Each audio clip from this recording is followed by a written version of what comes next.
अस्सलाम वालेकुम dear viewers, dear student. जैसे हम अल्कीन्स और साइक्लो अल्कीन को डिस्कस करें तो उसका नॉमेनक्लेचर, फिजिकल प्रॉपर्टीज डिस्कस की।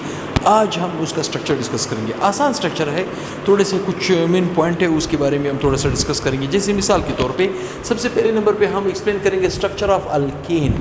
साइक्लो अल्कीन बाद में डिस्कस किया जाएगा। ठीक, देखिए कुछ पॉइंट है जो आपकी बुक में लिखे हुए हैं, उन्हीं को प्रोसेस करते हुए इसका स्ट्रक्चर हम ड्रा करेंगे। ठीक, देखिए ये कह रहे हैं नंबर 1, पहला पॉइंट। पहले पॉइंट में ये क्या कह रहा है? ये कह रहे हैं the simplest member of alkane is a methane.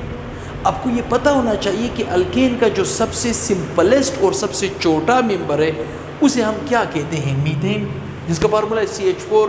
ठीक, नंबर 2, दूसरा point, the hydrogen atom of methane are arranged around the central atom carbon atom. Carbon atom के इर्द गिर्द क्या चीज़ सराउंड होते हैं? हाइड्रोजन के एटम्स। तो इसका मतलब है अगर ये पॉइंट्स मेरे जहन में हो तो मैं इसका स्ट्रक्चर बना सकता हूँ, इजीली बना सकता हूँ। ठीक, अच्छा अब गौर से सुने, यहाँ पे देखिए ये कार्बन है। आपको ये पता होना चाहिए कि कार्बन की वैलेंसी है 4, it will form 4 covalent bonds. ठीक, अब अगर मैं यहाँ पे यू एक लाइन ड्रा कर दूँ तो आपको ये भी पता होना चाहिए कि अगर कार्बन 4 बॉन्ड बना सकता है तो उसे हम कहेंगे टेट्रावेलेंट। क्या कहेंगे? टेट्रावेलेंट। और अगर हाइड्रोजन 1 बॉन्ड बना सकता है तो हम इसे कहेंगे मोनोवेलेंट। ये पॉइंट भी आपके जहन में होना चाहिए। ठीक, अब अगर मुझे ये पॉइंट, इन पॉइंटों के बारे में पता है तो मैं कह सकता हूँ कि ये देखे कार्बन और मैं इसके आसपास क्या अटैच कर दूंगा? हाइड्रोजन। क्या अटैच कर दूंगा? हाइड्रोजन। तो ये मीथेन का सिंपल स्ट्रक्चर हो जाएगा। अब गौर सुने, यहाँ पे बुक के अंदर वो स्ट्रक्चर के अंदर एक्चुअली आपको मॉलिक्यूल की ज्योमेट्री सिखाना चाहता है। और आपको ये पता होना चाहिए ज्योमेट्री डिपेंड करती है एब्रिडाइजेशन के नंबर पे। मैंने क्या कहा? एब्रिडाइजेशन के नंबर पे। अगर किसी एटम का एब्रिडाइजेशन का नंबर आपके पास 4 आया, इसका मतलब है वो sp3 से गुजरेगा। किससे गुजरेगा? sp3 से। खैर मैं उस तरफ नहीं जाऊंगा, बहुत लंबा हो जाएगा लेक्चर। जस्ट मैं आपको ये बताता चलूँ कि अगर मैं इस मीथेन का ये सिंपल स्ट्रक्चर बनाऊं, इस स्ट्रक्चर के अंदर कार्बन चारों तरफ सिंगल बॉन्ड बनाए, मैंने क्या कहा? कार्बन चारों तरफ सिंगल बॉन्ड बनाए, तो ये गुजरेगा sp3 एब्रिडाइजेशन से। किससे गुजरेगा? sp3 से। और एक चीज़ याद रखिए, sp3 एब्रिडाइज जो एटम होता है वो आपको किस तरह की ज्योमेट्री फिक्स करके देता है? sp3 की एब्रिडाइजेशन की बुनियाद पर आपके पास जो ज्योमेट्री बनेगी वो होगी टेट्राहेड्रल। देखिए मिसाल के तौर पे मैं आपको एक एग्जांपल दूं। ये सेंटर है, ठीक, यहाँ पे यूँ मैंने एटम्स लाइक ये मार्कर्स एडजस्ट किए इस तरह। ठीक, पहले मैंने ये स्ट्रक्चर बनाया था, सही। ये जो सेंटर है यहाँ पे है कार्बन ने 4 बॉन्ड बनाए हुए हैं। अब ये जो सेंटर वाला कार्बन एटम है ये किस एब्रिडाइजेशन से गुजर रहा है? sp3 से। जो एटम sp3 से गुजरेगा उसकी ज्योमेट्रिकल शेप क्या होगी? टेट्राहेड्रल। क्या होगी? टेट्राहेड्रल। तो टेट्राहेड्रल ज्योमेट्री, ये तो अगर मैंने इस तरह का स्ट्रक्चर बनाया है तो ये तो 90 का एंगल है, ये तो 90 का एंगल है, ये तो 90 का एंगल है, ये तो टेट्राहेड्रल ज्योमेट्री नहीं हुई। ठीक, अब मैं इसको टेट्राहेड्रल ज्योमेट्री में चेंज करने के लिए मैं क्या करूँगा? मैं यहाँ पे यूँ एक एटम लूँगा, एक एटम को यूँ नीचे सस्पेंड कर दूंगा, एक एटम को यूँ नीचे इस तरफ सस्पेंड कर दूंगा, एक एटम को मैं यूँ सस्पेंड कर दूंगा। अब आप देखिए जो स्ट्रक्चर मैंने पहले बनाया था, अब मैं उस स्ट्रक्चर को ज्योमेट्री में चेंज कर रहा हूँ। जब मैंने इसको ज्योमेट्री में चेंज किया तो इसे हम कहते हैं टेट्राहेड्रल ज्योमेट्री। क्या कहते हैं? टेट्राहेड्रल। तो इसमें ये वाला एंगल भी 109 का होगा, ये वाला एंगल भी 109 का होगा, ये वाला एंगल भी 109 का होगा, ये वाला एंगल भी 109 का होगा। इसका मतलब है जब मैं इस स्ट्रक्चर को ज्योमेट्री में चेंज करूँगा, मैंने क्या कहा? इस स्ट्रक्चर को जब मैं ज्योमेट्री में चेंज करूंगा तो इसकी ज्योमेट्रिकल शेप में इस तरह ड्रा करूंगा। ये कार्बन हुआ, यहाँ पे अटैच कर दूंगा हाइड्रोजन, यहाँ पे अटैच कर दूंगा हाइड्रोजन, यहाँ पे अटैच कर दूंगा हाइड्रोजन, यहाँ पे अटैच कर दूंगा हाइड्रोजन। अब मैंने स्ट्रक्चर को किस में कन्वर्ट कर दिया? ज्योमेट्री में। किस में कन्वर्ट कर दिया? ज्योमेट्री में। अब ये चीज़ याद रखें, आपके पास जब इसके स्ट्रक्चर को ज्योमेट्रिकल स्ट्रक्चर में आप चेंज करोगे तो ये वाला जो एंगल होगा ये भी 109 डिग्री का होगा, ये वाला एंगल भी 109 डिग्री का होगा, ये वाला एंगल भी 109 का होगा, ये वाला, मतलब चारों तरफ एंगल क्या हो जाएंगे? 109 के। स्ट्रक्चर में तो इसका एंगल होता है 90 का, लेकिन जब ज्योमेट्रिकल शेप में कन्वर्ट करोगे तो इसका एंगल किस में चला जाएगा, 109 में। वही चीज़ वो इधर आपको यहाँ पे बता रहा है। देखिए नंबर 3, तीसरा पॉइंट, ठीक, मीथेन गिव्स टेट्राहेड्रल ज्योमेट्री। देखें वो क्या कह रहे हैं, वो कह रहे हैं कि स्ट्रक्चर जब आप ज्योमेट्री में चेंज करोगे तो आपको किस तरह की ज्योमेट्री का सामना करना पड़ेगा, टेट्राहेड्रल ज्योमेट्री का। किसका, और उसका एंगल कितना होगा, 109 डिग्री का होगा। Although नंबर 4, ठीक है, although the 3-dimensional shape of higher alkanes are more complex than that of the methane। ये कह रहे हैं कि अल्केन के जो दूसरे मेंबर्स हैं, जैसे मीथेन के बाद कौन से मेंबर है, इथेन, प्रोपेन, ब्यूटेन, पेंटेन, उनके स्ट्रक्चर्स भी आप इसी तरह बनाओगे। जैसे मिसाल के तौर पे मैं आपसे कहूँ इथेन का स्ट्रक्चर क्या होगा, इथेन का स्ट्रक्चर क्या होगा, आपको कि सर ये कार्बन है, ये कार्बन है, यहाँ पे H लगा दो, यहाँ पे H लगा दो, यहाँ पे H लगा दो, यहाँ पे H लगा दो, यहाँ पे H लगा दो, यहाँ पे H लगा दो। ये तो इथेन का सिंपल स्ट्रक्चर है। लेकिन इस इथेन के मॉलिक्यूल में देखिए ये कार्बन चारों तरफ सिंगल बॉन्ड बना रहा है, ये कार्बन चारों तरफ सिंगल, मतलब ये कार्बन भी sp3 एब्लाइशन से गुजर रहा है, ये भी sp3 से, तो इसका मतलब ये वाला एंगल भी आपके पास 109 का होना चाहिए, ये वाला एंगल भी आपके पास मतलब इसका स्ट्रक्चर को जब मैं ज्योमेट्री में चेंज करूंगा तो इसका स्ट्रक्चर भी ज्योमेट्री में जब चेंज होगा तो ज्योमेट्री क्या होगी, टेट्राहेड्रल। तो टेट्राहेड्रल की ज्योमेट्री को मैं इस तरह कुछ बनाने की कोशिश करूंगा। कैसे, यहाँ पे कार्बन बना दूंगा, यहाँ पे कार्बन बना दूंगा, यहाँ पे हाइड्रोजन अटैच कर दूंगा, यहाँ पे हाइड्रोजन अटैच कर दूंगा, यहाँ पे हाइड्रोजन इस तरह अटैच कर दूंगा, यहाँ पे हाइड्रोजन इस तरह अटैच कर दूंगा, यहाँ पे हाइड्रोजन इस तरह अटैच कर दूंगा, यहाँ पे हाइड्रोजन इस तरह अटैच कर दूंगा। अब आप देखिए स्ट्रक्चर को मैंने ज्योमेट्री में चेंज किया, यहाँ पे भी 109 का एंगल बनेगा, यहाँ पे भी 109 का। ये आपसे कहना चाहता है कि अल्केन में जितने आप हाइयर हाइड्रोकार्बन की तरफ जाओगे स्ट्रक्चर मोर कम्प्लेक्स होता जाएगा।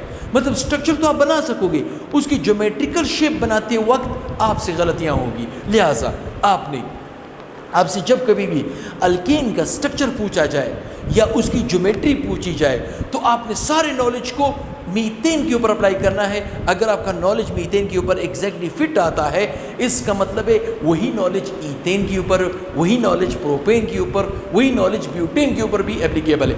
अब आते हैं स्ट्रक्चर ऑफ साइक्लो अल्केन की तरफ। ठीक, ये भी आसान है, इसकी भी मेन पॉइंट्स मैं आपको रीड करके देता हूँ, उसको स्ट्रक्चर बनाता हूँ। नंबर 1, पहला पॉइंट, ठीक, the simplest member of cyclo alkane is a cyclopropane. ये तो आपको पता है कि साइक्लो अल्केन का जो सबसे छोटा मेंबर है, जैसे अल्केन का सबसे छोटा मेंबर था मीथेन, तो साइक्लो अल्केन का सबसे छोटा मेंबर होगा कौन सा, साइक्लोप्रोपेन। कौन सा, साइक्लोप्रोपेन। इसका मतलब साइक्लोप्रोपेन सबसे छोटा मेंबर है। Number 2, when the writing structural formula for the cycloalkanes, cycloalkane के लिए जब आप स्ट्रक्चरल फार्मूला लिखोगे। Number 3, the chemist use line angle formula to represent the cycloalkanes. ये कह रहे लाइन फार्मूले से हम केमिस्ट अक्सर इन फार्मूलों को रिप्रेजेंट करते हैं।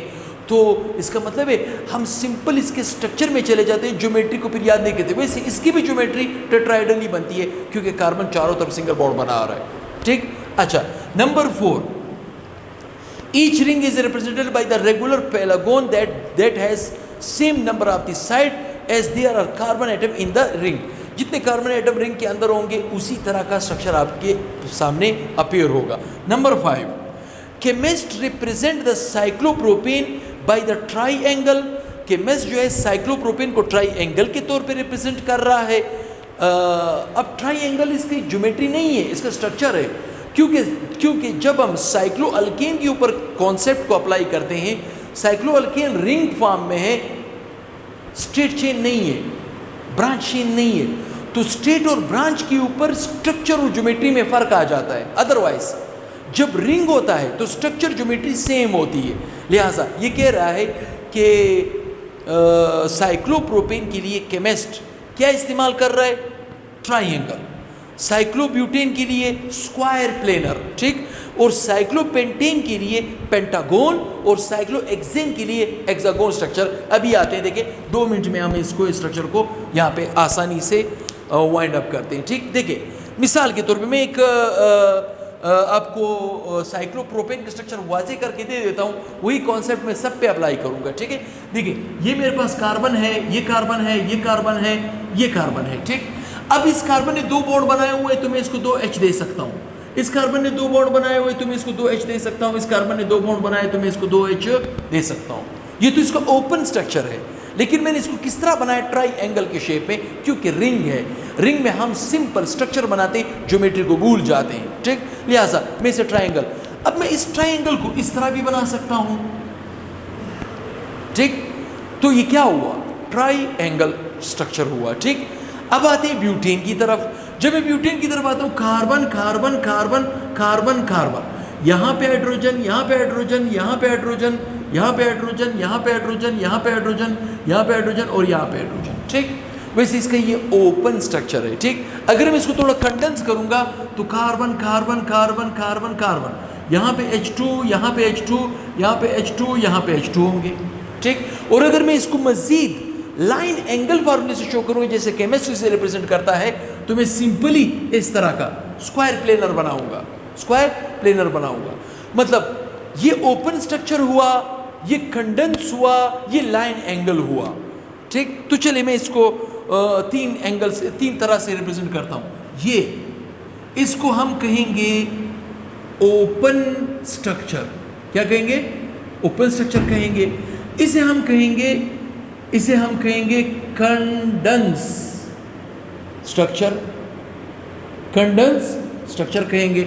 इसे हम कहेंगे line angle notation, line angle notation, इसे क्या कहा जाएगा, लाइन एंगल नोटेशन कहा जाएगा। ये तो 4 कार्बनों वाला है। अब आते हैं 5 की तरफ, अगर मैं 5 की तरफ आता हूं तो उसको ओपन चेन कैसे बनाऊंगा, कार्बन कार्बन कार्बन, यहाँ पे कार्बन, यहाँ पे कार्बन, यहाँ पे कार्बन, ठीक है। जैसे हमने यहाँ पे कहा कि द साइक्लोपेंटेन, कौन सा, साइक्लोपेंटेन बाई पेंटागोन, पेंटागोन जैसे आप लोगों ने अमेरिका का पार्लियामेंट देखा होगा, उसका शेप भी पेंटागोन है, लाइक दिस, ठीक। तो यहाँ पे देखिए, ये आपके पास H है, ये H है, ये H है, ये H है, यहाँ पे H लगा दे, यहाँ पे H लगा दे, यहाँ पे H लगा दे, यहाँ पे H लगा दे, यहाँ पे H लगा दे, यहाँ पे, ये ओपन स्ट्रक्चर है। इसे मैं कंडेंस कर सकता हूँ। जब इसे कंडेंस करूँगा, carbon carbon carbon carbon carbon carbon, यहाँ पे H2 कर दो, यहाँ पे H2 कर दो, यहाँ पे H2 कर दो, यहाँ पे H2 कर दो, यहाँ पे ये है कंडेंस फॉर्म। अब मैं इसको लाइन एंगल में भी चेंज कर सकता हूँ आसानी से। ये मैंने लाइन एंगल इसका बनाया, दैट्स ओके, ठीक। इसी तरह अगर मैं साइक्लोहेक्सेन बनाऊंगा तो उसका शेप होगा या स्ट्रक्चर उसका होगा हेक्सागोन, ठीक। कैसे, ये देखिए, 1 कार्बन, 2 3 4 5 6 एंड 7, यहाँ पे H, यहाँ पे H, यहाँ पे H, यहाँ पे H, यहाँ पे H, यहाँ पे H, यहाँ पे H, यहाँ पे H, यहाँ पे H, यहाँ पे H और यहाँ पे H, ये इसका ओपन स्ट्रक्चर है, ठीक। मैं इसको और कंडेंस कर सकता हूँ। जब मैं इसको कंडेंस करूँगा लाइक दिस, ये है, ये है, ये है, ये है, ठीक। यहाँ पे H2, यहाँ पे H2, यहाँ पे H2, यहाँ पे H2, यहाँ पे H2, यहाँ पे H2, ठीक। और इसको लाइन एंगल में रिप्रेजेंट कर सकता हूँ लाइक दिस। तो कहने का मतलब क्या है कि हम साइक्लोअल्केन के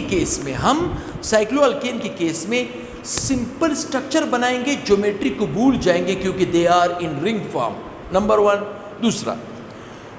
दूसरी चीज़ हमने क्या ख्याल रखनी है, ठीक। अगर हम कोई स्ट्रक्चर बनाने की कोशिश करेंगे लोअर साइक्लोअल्केन का, जैसे साइक्लोप्रोपेन हुआ, ठीक, तो उसके लिए मैं स्ट्रक्चर बनाऊंगा ट्राइंगल। और अगर साइक्लोब्यूटेन था तो उसके लिए स्ट्रक्चर मैं बनाऊंगा स्क्वायर प्लेनर। और अगर 5 कार्बन वाला साइक्लोपेंटेन था तो मैं उसे कहूँगा पेंटागोन, और उसका जो स्ट्रक्चर मैं बनाऊंगा पेंटागोन बनाऊंगा। और अगर 6 कार्बन वाला बेस था तो मैं उसे हेक्सागोन स्ट्रक्चर में कन्वर्ट करूंगा। मैं समझता हूँ ये स्ट्रक्चर और ये ज्योमेट्रिकल शेप आपको दोनों समझ आ गया होगा। किसी ने स्क्रीनशॉट लेना हो तो वो ले सकता है। और इस वीडियो को कोशिश करें ज़्यादा से ज़्यादा शेयर करें अपने दोस्तों के साथ। तो इंशाल्लाह बहुत ही जल्द नेक्स्ट वीडियो के साथ हाजिर होऊंगा। मैं समझता हूँ कि स्ट्रक्चर ऑफ अल्केन और स्ट्रक्चर ऑफ साइक्लो अल्केन आपका बिल्कुल फुली कॉन्सेप्ट क्लियर हो चुका है। अब मैं आगे जा रहा हूँ रिएक्टिविटी की तरफ। अब इसके कमाल की रिएक्शन स्टार्ट हो जाएंगे। बहरहाल अल्केन में इतने ज़्यादा लॉजिकल रिएक्शंस है नहीं क्योंकि उनके रिएक्शन कम पाए जाते हैं। अदरवाइज़ उसके बाद जो मैकेनिज़म्स आएंगे, मैकेनिज़म्स बड़े मज़ेदार रिएक्शंस है। तो कीप वाचिंग वीडियोस और हमें भी दुआओं में याद रखें, हमारे कैमरामैन साहब को भी दुआओं में याद रखें। बहुत ही जल्द इंशाल्लाह हाज़िर होऊंगा। अल्लाह हाफ़िज़।